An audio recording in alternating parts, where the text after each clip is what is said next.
Hi, I'm Susan Peterson, and you are listening to Started from the Bottom, an entrepreneur-focused podcast on getting started. Here you will find all the mindset tools and resources you need to just get started. Today, I am talking with Emily Snyder. I met Emily 2 years ago at a lunch where I called her Erica the entire time, and I didn't realize until much later that that was not her name. Surprisingly, we are still good friends, and I guess the old adage is true, that if a friendship can survive someone calling you the wrong name, it can survive anything. Emily is one of the most brilliant operational minds that I've ever met, and it is truly inspiring to see her optimize and systematically build a life that she loves. Today, we're going to talk about what it looks like to be strong in operations, how to be a badass, and why she thinks at the end of the day, we are all just big sixth graders. Here's Emily.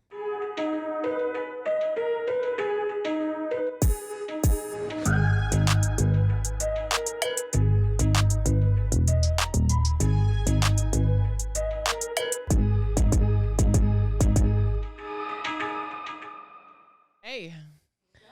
Emily, thank you for coming on my podcast. Oh my gosh, thanks for letting me. I'm so excited you're here. And on the green couch? Mm-hmm. Like, does it get any better? Right. Okay, I'm going to read your bio. Emily Snyder loves collecting experiences and loves inviting people to take their thinking one step deeper than usual. She has taught 6th, 7th, and 8th grade. I didn't know that. Oh, yeah. Worked for the Church of Jesus Christ General Relief Society presidency, helped run Professor Clayton Christensen's World at Harvard Business School, was a chief staff at Magnolia, Chip and Joanna Gaines' company in Waco, Texas, and was president at Established Design, a gorgeous interior design company. Currently, Emily consults in strategy ops and clarifying messages with various organizations and is a senior product manager for the Church of Jesus Christ of Latter-day Saints. Emily received her MBA at Columbia Business School in Manhattan and is working on her annual round of birthday dreams and goals. That's a mouthful. What's your annual round of birthday dreams and goals? What is that? When I was 36 and realized marriage may not be happening in my life, Okay. I decided I want other things to show that I'm living life. Okay. So many friends were posting on Instagram at the time of like all their kids' experiences and growing up. And I was like, well, what am I doing? Why am I waiting for marriage to all of these things happen? So I decided to start making dreams and goals for every year that I was, and I was going to be turning 36. So I was 35 at the time. I was like, I just want to figure out like, what are the someday things that I want to make sure happen in my life? Okay. So every year I make a list of. What is it for this year? There's 40. Let's see. I'm 44. So there's 45 for next year. So okay. So there's things like I want to go to 10 different restaurants would be one of the goals, okay. or different friends I want to connect with, or different things I want to accomplish. There's a long list of them. I love it. Oh yeah. But like restaurants is definitely always an easy one, or different recipes, or different things I just want to be intentional in my life with. And do they always have like a number at the beginning? No. Mm-mm. So like go visit Boston. Like I want to go visit Boston this year. Okay, I want to go with you. Okay, great. Let's do a trip. Well, Chris and Gus just got back from Boston. And I was really jealous. Have you ever been? No, I've never been. Okay, we're going. But I have a lot of jokes about Boston. Oh. Am I going to be sad because I love it so much? No, I think you'll like it. Okay. How do you know someone's from Boston? How? They tell you. That's so real. How do you know someone went to Harvard Business School? They tell you. They tell you. Ouch. And I didn't go, but I'm like, I love it so much. It's usually when I lived in Boston. Shoot. What did you do in Boston? Oh, well, I went to Harvard Business School. I have a lot of friends I like to make fun of about that. That's valid, and that's totally I fair. feel like if you go to Harvard Business School, you deserve someone to kind of razz you about it. 100%. Yeah. Yeah, because you kind of need to keep them real. Yeah. I'm like, welcome to the rest of our lives. Right, Yes. right. And if they don't have a good sense of humor about Right. it, then they shouldn't have gone to Harvard. Or they need more people. Yeah, go to Cornell. You ever heard of it? Right? Oh, there's so many reasons I enjoy you. Okay, Emily, you have one of the coolest career paths of anyone I know. Wow, that's like the ultimate compliment. You really do, though. Thanks. How did you get started in your career? Like, talk me through how you went from teaching school Yeah. to running Clayton Christensen's World. Great question. It's a jump. It was a huge jump. It was a reality of, I love this state of Utah, Mm-hmm. and it's really good at making you feel like you have a certain conveyor belt that you're supposed to live in sometimes. Yeah. And Like do this, then do this, yeah, then this do is this. the order. This is what life is supposed to look like. I think we've come a far cry from where it used to be, Mhm. just even 10 years ago.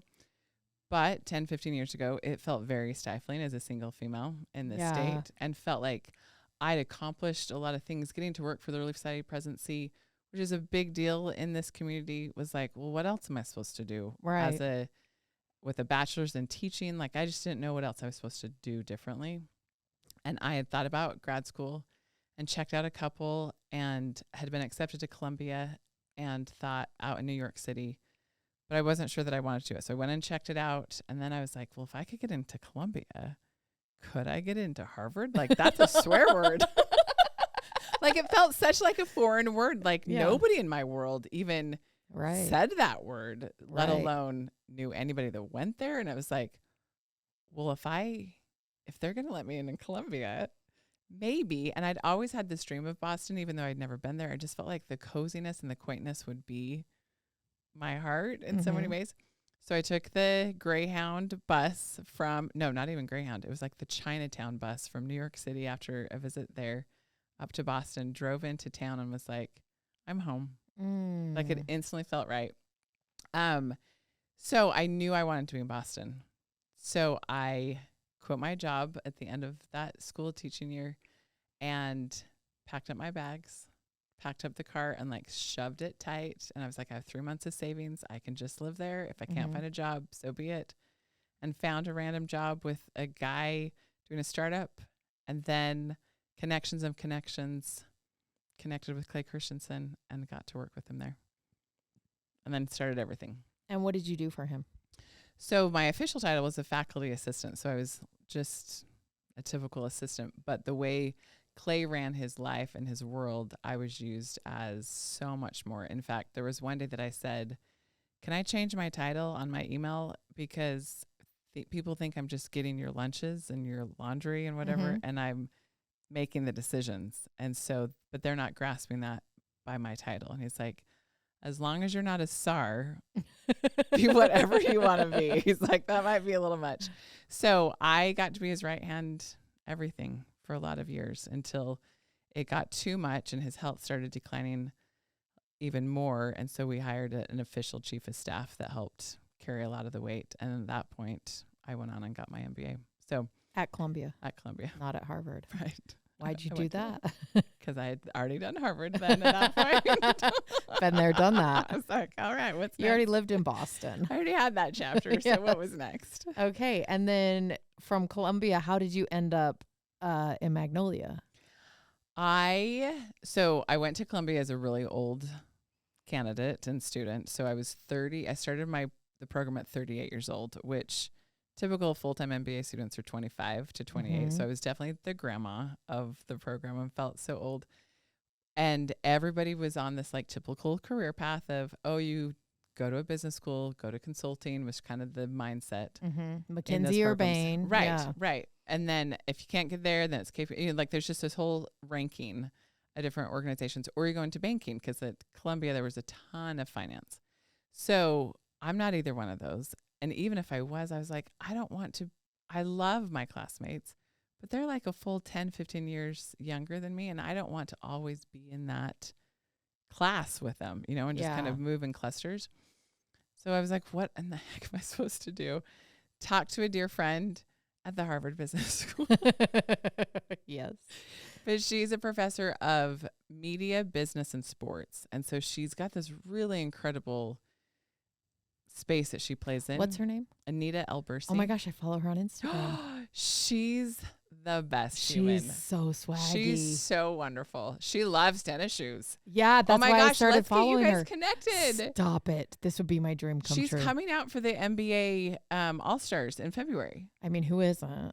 I mean, I would not have. I'm telling but all my she's single coming friends, like, this is the time for to you come. to get it. She's coming out and we're hanging out. So Okay. we I can hang would out. love that. Let's go to a Okay. new restaurant. Okay, done. Yes. Perfect. Yes. Cross off a couple things on your Great. bucket list. I'll What do go they to a jazz habit game. stacking? And I mean, Yeah. I'll go to the game. That will be a Yes. bucket list. Yes. But she was in the same hallway with Clay. Okay. And she's a master at helping lift people. And so she saw me and was just an instant friend, was such a cheerleader. And so when I was deciding to apply, I mean, she just kind of took me under her wing. So when I was freaking out in the middle of my program at Columbia and being like, what in the world did I do? She was such an encourager. And then I was like, what am I supposed to do for an internship? All these, because I'm just freaking out. She said, okay, calm down. Your life looks different than anybody else. Your career will always look different. So let it go, be different, and who's doing something that you're really interested in. And I just finished reading Chip and Joanna's book about their story. And I'd been aware of them from the minute she wrote a blog for Design Mom forever ago, randomly, because my sister was so aware of that space. And I said, Chip and Joanna Gaines are making home and family socially acceptable again. And I want in. I'm so interested in how they're thinking about it, how they got there. So she's like, so go do something with them. I'm like, well, but nobody. So she just coached me because I was like, they don't have any openings. It's really small. So she coached me on how to cold call and how to be appropriate. And because we would get so many wannabes.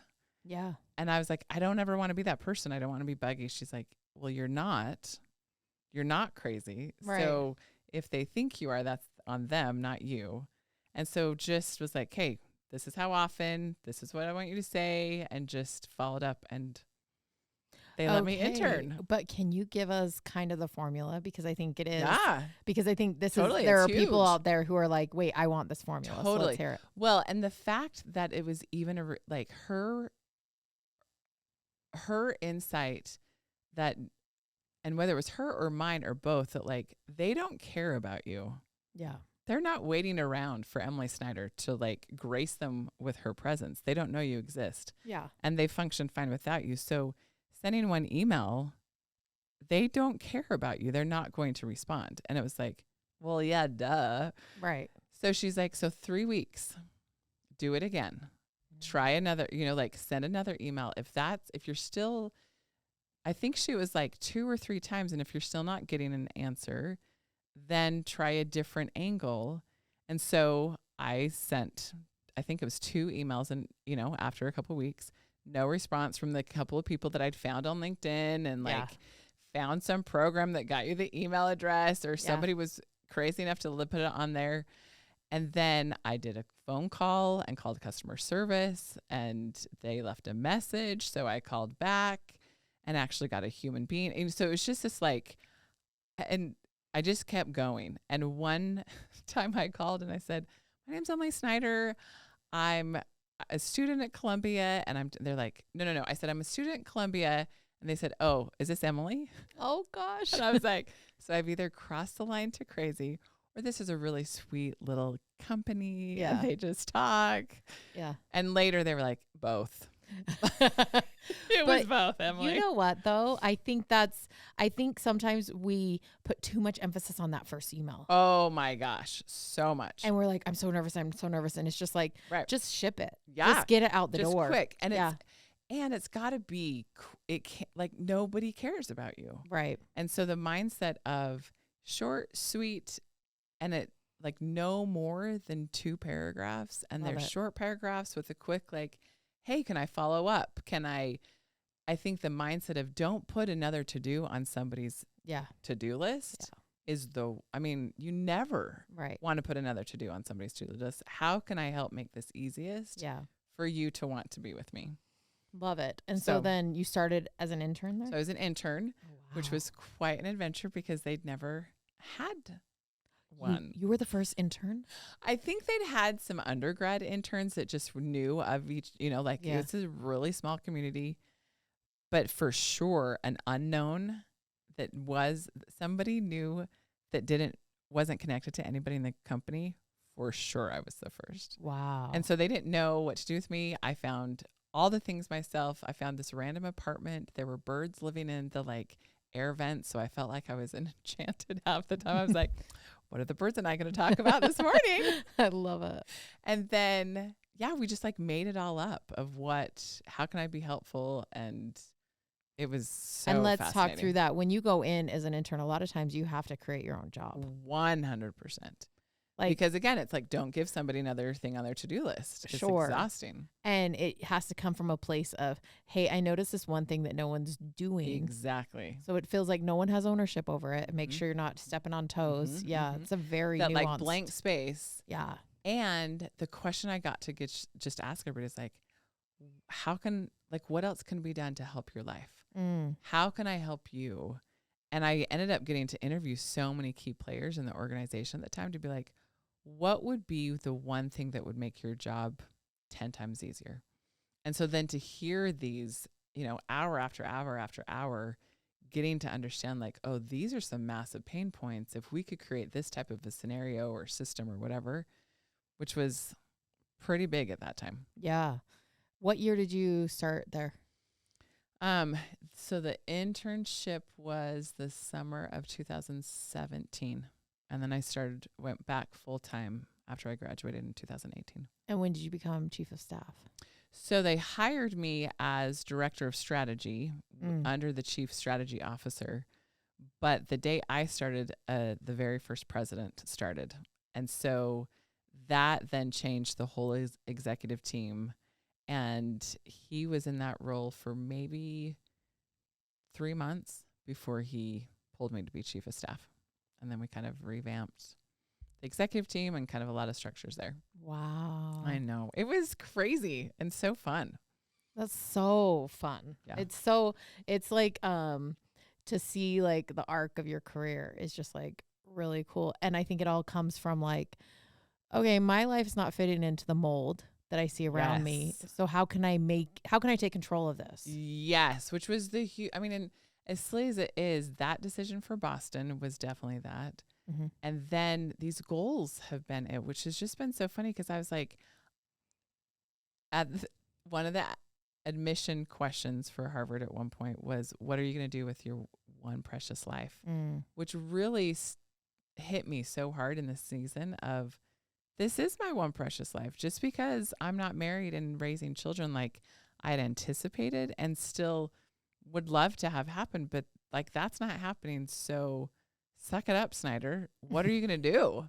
Like, suck it up, live Snyder. a great life. And that shouldn't be dependent on what my situations are. And realizing I have the keys to the car that is just sitting there and it's full of gas. Yeah. Like, who's the idiot that's still sitting in the driveway? Yeah. Waiting Me. for a man. Right. Or waiting for anything. Yes. Or like, and then I've realized like, it's not just marriage, but I think so many people, regardless, if we all have that in our own spheres of like, oh, well, I can't because I'm not allowed to because, when it's like, but really?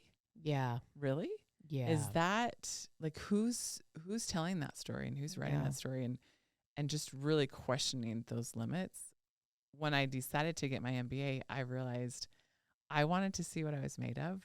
And I wanted to see just how the story of what I told myself of how smart I was, how strong I was, how financially savvy I was, like every aspect of my life, I wanted to break.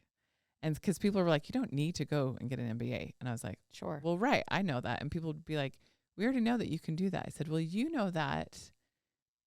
And maybe I kind of know that, but the world doesn't know that. And at this point in my career, I need something to quickly tell people that there's a lot to me and I can do some stuff. And I need to know that for myself. So did this MBA to say, I want to see just how far I can break and just exactly like where are my limits and break through them as much as possible. So did you figure out you don't have limits? Yes. Amazing. Yeah. It's been crazy to be like, oh my gosh, everything that I thought I was and I wasn't is absolutely incorrect. Okay, so I'm just going to divert off this next question real quick, but because there's a time to push through and there's a time to rest. Mm. You know, and how are Mhm. you defining the two? Mm. And then what do you do to rest? Mm. Yeah. It's a massive question, I think, especially in a space where, I mean, you do lots, and the people that follow you and are inspired by you are doers and movers and shakers. Yeah. So that's a massive question for this community. Mm-hmm. Um, And it's going to take forever to answer it. well, Right. right. So do your best. I don't know because I'd break. Yeah. I tend to get to breaking points. In fact, a friend was like, Emily, you go and then you crash and you go and you crash. And then do you rest? Yeah, but I'm trying to get better. Like, I've decided that November is going to be a month of no social, Ooh. nothing during the weeknights. Like no shave November, but no social November. Yeah. Like Monday through Friday are my evenings. I love it. And there may be like, maybe I'll do a church gathering or a commitment that I already put on the calendar that has it, people are expecting me, but social or extra meetings or whatever are not happening. Yeah. I do that too. Which I've never done. Like, it feels so scary Yeah. because being back here, I have people from so many chapters of my life that I love. And so, but I don't have a crew. So they're all singular group, like a lot of one-on-ones. So there's a lot of people I love that means I'm not going to see for a long time if I have that mindset, but I don't want to keep crashing. I did forced that rest. for lunches in the summer. I said no more lunches because that's so smart. I was working too much and then I had my kids at night and adding lunch to it just felt almost impossible. And lunches are doing things over a meal is so lovely, but that takes so much time. So much time and energy. Yeah. And I'm probably too efficient for my own good that I'm like, oh, or we could do it on Zoom. Yes. Or we could chat a Marco Polo. Yes. What do you want to talk about? I love a Marco Polo chat. I do too. It's the best. It's so good. Yeah. It's so good. So you can, at your leisure. I know. And there's no pressure. Okay. So I really admire how you're so strong in operations. Do you feel like this is inherent, learned, or do you truly see the world differently than other people? Yes and yes and yes. Yes. My mom was so good now as I look back at being like, look around. I don't have to tell you what needs to be done. You know that this is how our house runs. You know this is how we're going to accomplish things. So I don't need to tell you step by step to do something. Look around and make it happen, which I've realized maybe, at times she wasn't saying it the nicest way because she was frustrated. But it was the most powerful tutorial of like, look around, see a need, make it happen. So I think there's a big piece of that.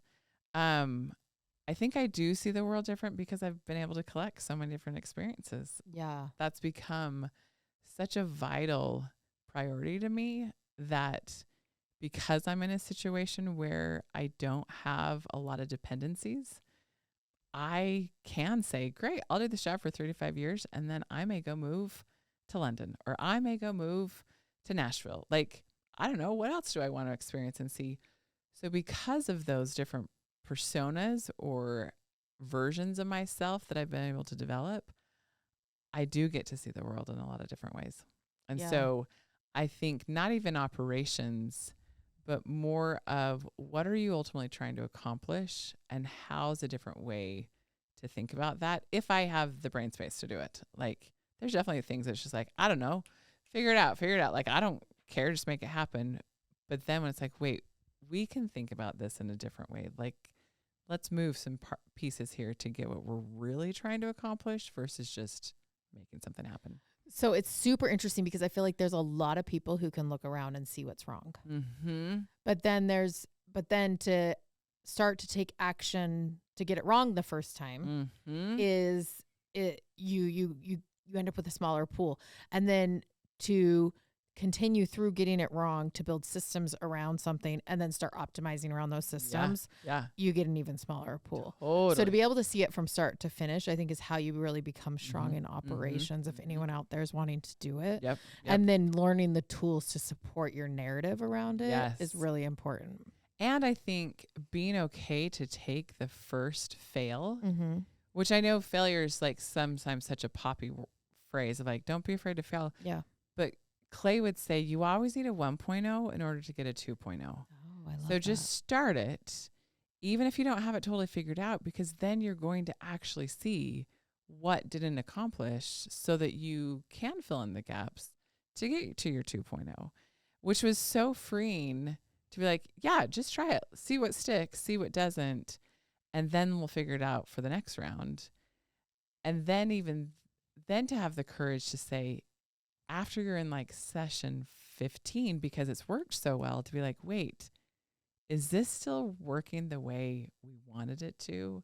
And to have the courage to stop at that, or have somebody with new enough eyes to be like, wait, you said you were wanting to make pink shoes, but they're now like a mauve. Is that really what we're doing? I thought we were going Pepto-Bismol pink. Did the objective change, or did we get off track? Did we just shift or just kind of slip a little bit? Because we all slip. Yeah. And forget why we're doing what we're doing, because we just get in the grind and just do the stuff. So that I think has been fun for me to come into different scenarios and be like, wait, what are you really trying to do?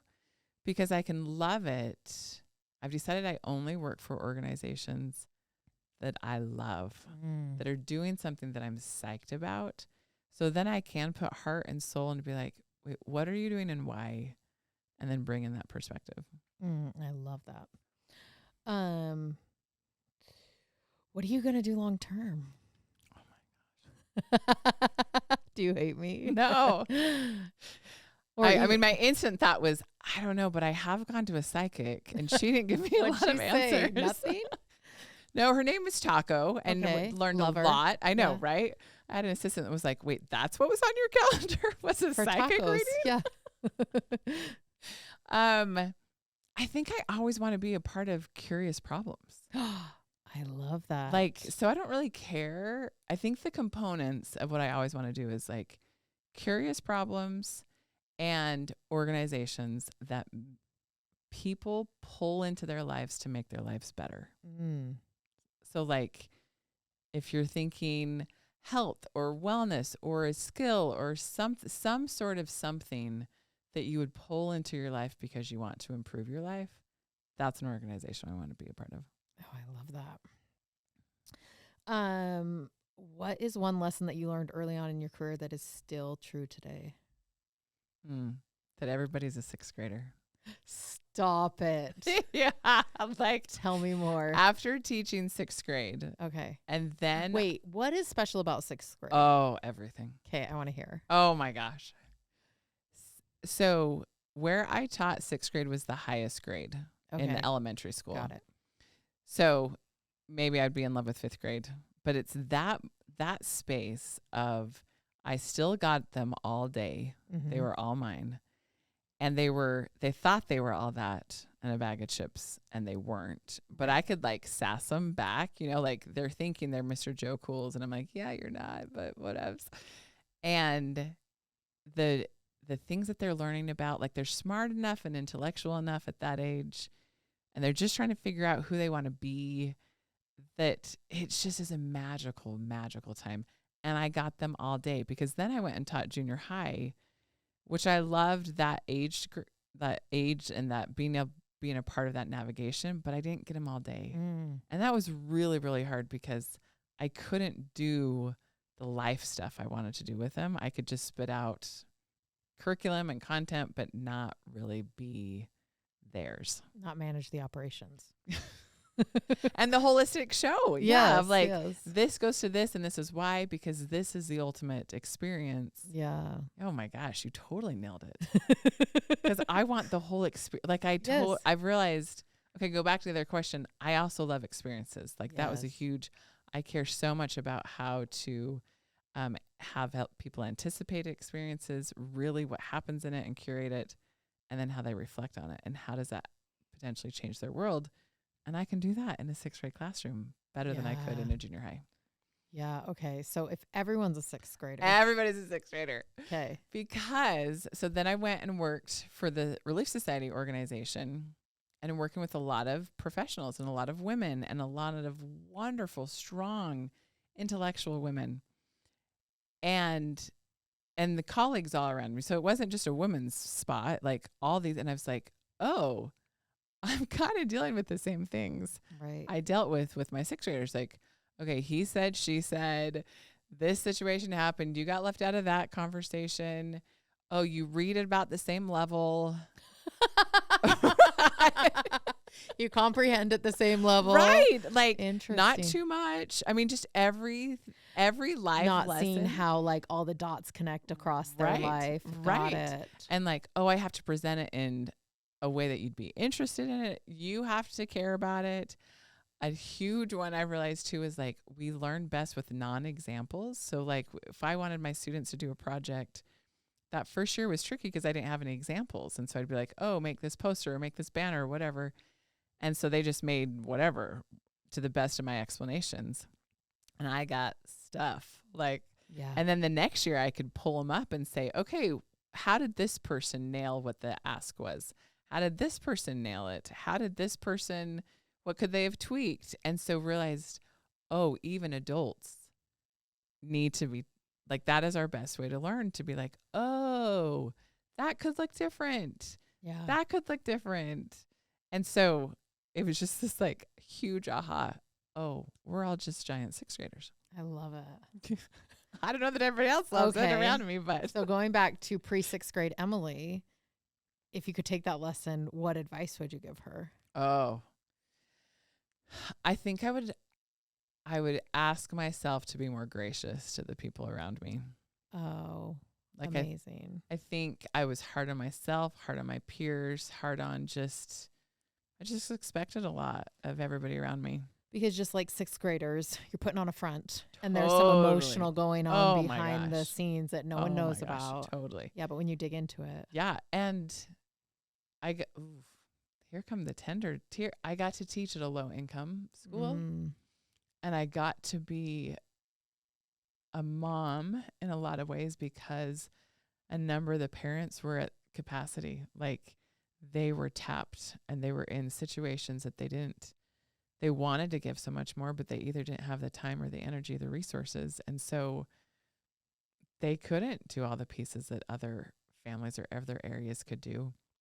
So I got to play more of that role in some ways in the school. And maybe those needs exist everywhere, which probably they do, but they're just more vulnerable or more aware in the school. And so recognizing how broken a lot of my sweet kiddos were in a lot of broken situations also gave me a lot of like, oh, you never know what's behind that behavior. Because as a school teacher, I got to know more of like, that's why so-and-so is acting this way is because this is happening at home, or so-and-so is doing this because this is a situation or the family culture that she's coming from, which also is like, oh, there's a lot of hard. Yeah. People carry a lot of hard that most people will never know about. And so how can I be kinder and all that? I love that. Okay. What legacy are you trying to build? I would love to create a space where there is kindness and graciousness with a lot of incredible badass thinking. Oh, I love this. Tell me more. Going to school, I was very conscientious of like the world of a B word, of being a strong female, especially I think in a conservative culture. Yeah. To be a strong female, there's a very, very fine line between becoming strong and assertive and being a B word. Yeah. And honestly, sometimes it depends on the audience and how they receive you. 100%. Yeah. 100%. But my therapist, Jewish Orthodox man that I got introduced to my first year of grad school, he said, well, what's the problem? Like, why can't you be the B word? And I was like,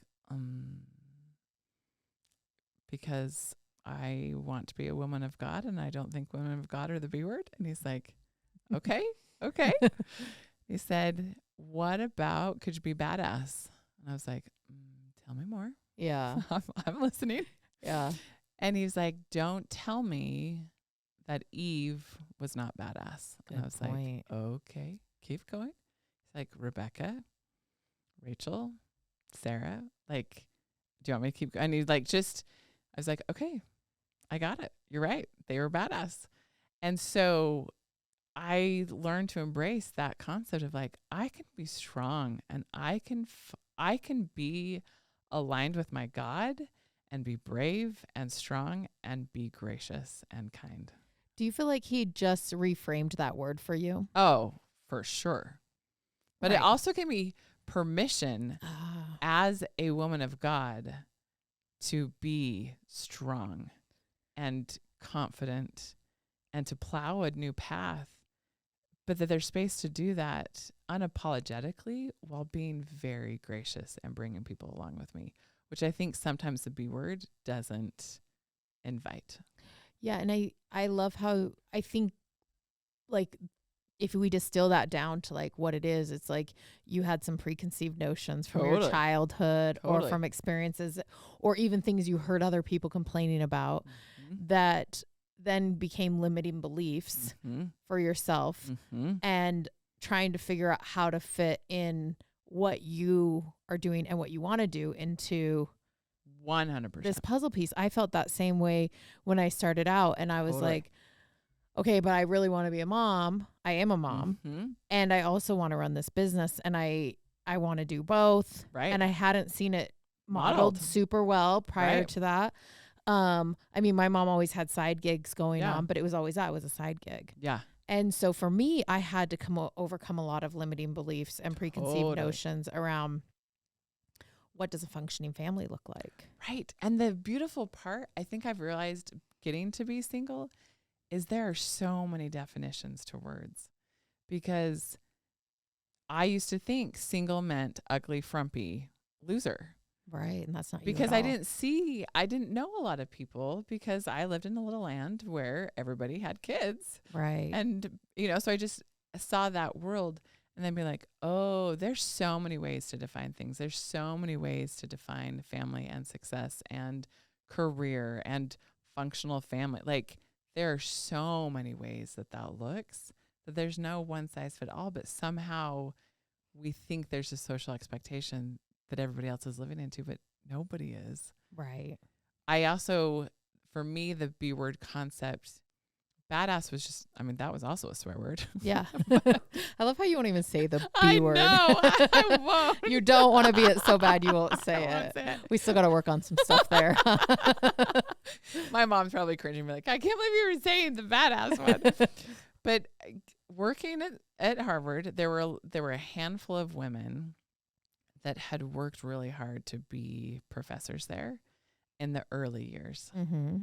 And I wish I'd given them the credit interacting with them as an assistant, and just watching the world work because they had to claw their way through. Yes. But as an assistant watching the world around them, they weren't gracious in the ways that I'd anticipated. So I think I tended to label them as the B word. And I was like, I don't want to be that. I want to be Anita. Anita had her arms open and was ready to embrace people and be like, I'm here to help move you up. Like, one thing I love about her, she's gonna be so bugged that I'm like glorifying her, but she hires love her. You, Anita. I've loved her for a long time, so this is making me so happy. She hires her assistants knowing and expecting them only to be there for a handful of years. Yeah. Because she's determined to hire people that will only be there for a couple of years because they're movers and shakers and progressing. She wants to give them an opportunity to help catapult where else they can go. Clay was so similar. His concept was he wanted to give people a new bus ticket in life. He wanted to give them a whole new destination, which # here we are. I love it. Nailed it. And so But you don't see that everywhere. No. And to go back to like your early women that had to basically crawl through glass. Totally. I see that too in the entrepreneur world, where there is some women who it's like one generation back from mine. Yep. And I do feel like there is some stuff that was a little jarring the first time I met them. But I think some of it comes from there being one spot at the table for women. Yes. And so if that, I mean, they had to had to crawl and like claw through to get that seat at times. And not because men were jerks. It was just out of the normal. Yeah. And they couldn't even, it wasn't top of mind. No one thought about it. Right. They were the first ones to even think that this was a possibility. And so I see sometimes some of these women look at every other woman as competition, and I do not at all blame them for it, because I think that's scar tissue that I will never understand. Totally.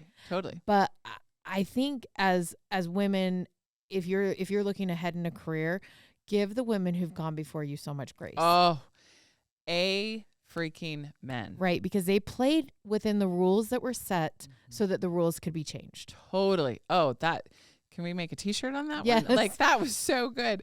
Because, and they also had to play, I think, kudos to our whole generation, because this is an evolution for everybody. Yeah. For our men to know how to create a funnel for there to be more seats at the table. Yeah. For our women to grow up in the skills that were expected at that table. Yeah. Because there's definitely a reality of like, we want the best at the table. Well, for sure. However, the pipeline may not be prepared to have women be the best yet. And so how do we create different mechanisms? And sometimes it means maybe, quote, changing our metrics of success for best, so that we have a different way of thinking. That's a lot of movement for a lot of people. And those first pioneer women, like, kudos to them constantly. I listened to a thing today about one of the pioneering women for the state of Utah, Eliza R. Snow, and just thinking about all the things that she did to make women an important priority in the culture in the state. And just so grateful how different it is today because of women like her. Because of these women who've been through it. I will tell you right now, I stand by this truth. If you have a big project that needs to be done in 3 months, hire a woman who's getting ready to go on maternity leave in 3 months. Oh, so brilliant. She will get it done and then some. Yes. And just if you can find a woman that's, you will have, it will sing. Yeah. It'll be so good. Yes. Like, there is nothing like a woman who's getting ready to go on maternity leave. Wow. They're the best workers ever. There so actually needs to be a temp agency. Yeah, that is all about maternity pregnant women. Yes. Yes. You could get a lot done. Wait, I think we just we just created We did. If I don't create it, anyone out there can have it. Go back to the question of what do I want to do for my life? Here we go.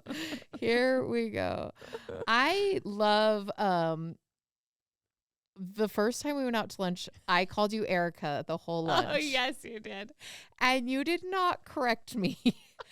And then I was talking to a mutual friend, and I was like, I had lunch with Erica, and she's like, I think you mean Emily. And I'm like, what the heck? I felt so stupid. And I texted you, why didn't you correct me? Because I knew it didn't matter. Okay. Like, I knew it wasn't going to be big. I didn't care. Like, our souls connected. Right. Yeah. It was like, this isn't a big deal. And I didn't know if you knew that you had done it. So it was like, I don't care. Well, I was it's trying not a big this deal. new pneumatic device that you don't forget people's names if you say it over and over again. Shoot, which is like the worst thing. So to be like, could have said them like, wait, spell it this way instead. How do you spell it? Yes. What's the best? Okay, we're going to do some rapid fire questions. Oh, What is your favorite childhood memory? Marine World Africa, USA in Vallejo, California. Okay.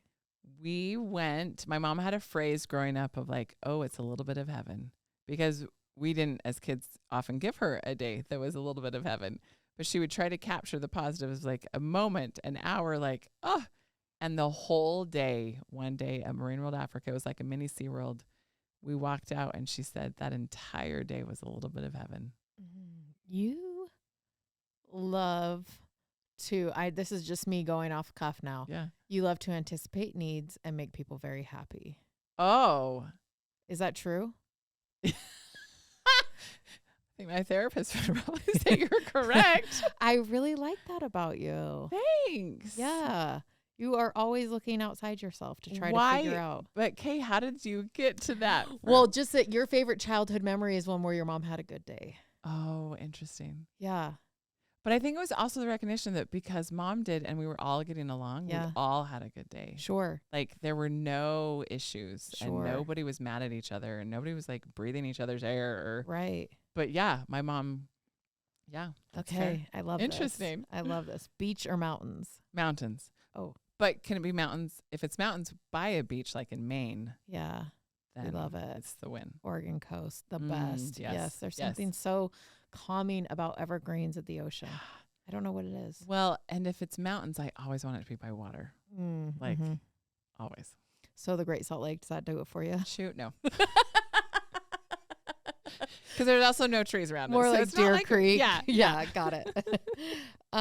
What is your most embarrassing moment? You know, I think I try to delete them as soon as they happen and like laugh them off. Like stupid things like today, somebody was like smiling at me as I was walking across the street texting on my phone, and it looked like they were trying to be like, you're going to die because you're going to run into people because they were all moving. I mean, things like that happen all the time. I'm like, whatever, this is the story of my life. So I don't know. You don't have one? I don't think so. Okay. That's fine. I mean, I'm sure we could ask. I feel like everyone we've interviewed, Abby, hasn't had an embarrassing moment. I wonder if it's like part of being an entrepreneur where you just like, you have it, but you grow from it. I think that's it. Yeah, is like you just good. quickly move through it. Well, because I remember talking to a boss one time. I was like, okay, so I wanted kids. Move on. Like, suck it up. Like, I mean, it's that mindset. Like, all right, well, move along. I hold on to them if they're hilarious, and I think I can like have it be a party trick or something. Go. Well, I already shared it, but let me think of another one. One time I was giving a whole presentation, like walking around the room and feeling like this is the first time I'd moved during a presentation. Okay. And at the end, my zipper was down the whole time. Oh, my heck. Okay, that's so good. Okay, I am remembering the first time I gave a talk at church at BYU, I passed out. Stop. In the middle of the talk. Well, that's a way to get some attention. Yeah. Wrong attention. Years later, people are like, do you remember that girl? And I was like, that was me. Maybe. Tell me more. Hit the microphone. It was classy. I love it. Okay, what is your favorite way to unwind? Currently, watching Korean dramas. My sister's way into these too. Oh, and like I have to be mentally prepared to give that time with subtitles. 100% with subtitles. Because then you have to pay attention. Yeah, and then you don't get to multitask. You have to be in it, and so your brain really goes. I also really love e-bikes. Okay, I love an e-bike so much. You take it up the canyon. Yes, like my dad and I have done the Murdoch Trail over here. So fun. I love an e-bike. Yeah. Okay, and who is your dream collaborator? Okay. Because you sent me the questions in advance, I've been told this is my hardest question. Is it? It was. And so I thought long and hard. Okay, here you go. How do you feel about this? Laura Bush, Michelle Obama. Stop. I want to do something. And you running and it. Me. Yeah. Oh my gosh. Me a part of that. Yeah. You're going to change the world, Emily. You already have. They don't know me. I don't know what we would do, but I would. It's all right. I feel like you're like 2 people away from everyone. I really feel like that. Well, that says everything because I feel like you are 1 person away from everybody. So if I know you, I'm good. We're good. We could get to anyone. We could do this. Yes, we could do this. I'll get Anita. You get Laura and Michelle. On it. Great. Okay. This is kind of a truth or truth. Okay. So there are 3 categories. Okay. Girl boss, gatekeep, or gaslight. You have to pick one, and then I'm going to ask you a question. Behind the door. Like door number 1, 2, or 3. Yes, got it. Girl boss. That wasn't the one you thought I'd No, ask. it's fine. I always right now I'm like, do I pick the mean one or the nice one? Oh, okay. Who is your favorite girl boss? Gosh. You worked with some good ones. I worked with some really good ones. I mean, can I say all of them? Yeah. Maybe like one quality out of like 2 of them that you loved. Okay, I like that because when I was thinking about the collaborators, I feel like I get to collect people in my life. Like that's one of my favorite things. I love Joanna Gaines's passion for home, which is like a given. But like, I'll cry again. She did not anticipate this world that she is in. And at times I would compare it to me having babies of like, this isn't the world I anticipated. This is definitely not the world she anticipated. Like she found herself in this spot, and I am so proud and in awe of how she has taken this unexpected life she was given and invited so many people into the journey with her. Yeah, made it beautiful. Yeah, yeah. Another girl boss, which is really, really funny, but Clay's wife. Like, what's her name? Christine. Christine. Oh, Christine Christian. I know, that's so lovely. Cute. A huge part. She's this hidden part of Clay's life, and was happy and content to be behind the scenes, but without her pushing and asking so many questions, Clay Christensen would not have been Clay Christensen. One of my favorite stories was he got his PhD at age 40. They already had 5 kids. And so it was a massive family sacrifice for him to do all of this. And so he'd be working on his dissertation and he'd come home and family time was a priority for them. And so he was in his head, all this stuff happening, and she wanted the whole family to be a part of this because it was a family experience. And so she'd ask, what were you working on? How, what's going on with this project? And so here's all these little kiddos that he'd have to translate all of this high level macroeconomics into 7-year-old language. Oh my gosh. So that it could be a family affair. And as I have watched his impact in on the world and in people's lives, I think he was also one of the greatest communicators of complicated concepts, which Christine Christensen is a mastermind behind because she helped facilitate it being a family experience and the kids having to understand these concepts. So, I mean, one of the many countless things, he had so many health issues that she was the one that kept track of everything and pushed and asked so many questions. So she should have an honorary doctorate in the medical field. She's just, I'm a big fan of Christine. Oh my gosh. Amazing. I'm a big fan of you. Ditto. Thanks for coming on my podcast, Emily. Thanks for letting me hang out. It's amazing. Thank you. I'm so excited for this platform for you. Thank you. For the world to hear and learn so much more about you. Thank you. Thank you.